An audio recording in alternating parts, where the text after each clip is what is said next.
London Bales got started out of an idea. We bought a couple of containers and we supplied our local market. And before we knew it, we were couriering countrywide and we had thousands of customers.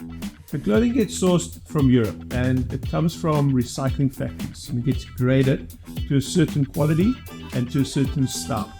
Who typically buys our bales is thrifters, students, business owners. The bulk of our clients are new entrepreneurs. They come and buy a bale, they go resell in their community, they empower themselves, they make a bit of profit.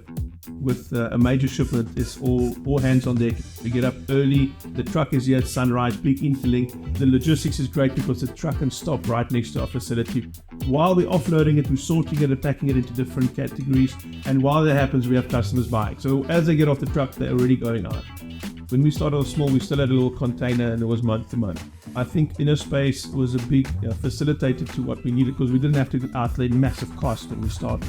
Our park manager, Madre, has been very hands-on. She's always helpful and she's not biased, so she's always helping the other businesses as well. The future for London Bales, we believe, is positive. We have a value product. We're empowering and starting new entrepreneurs. And if we continue to focus on value, I'm sure that we'll have a bright future moving forward.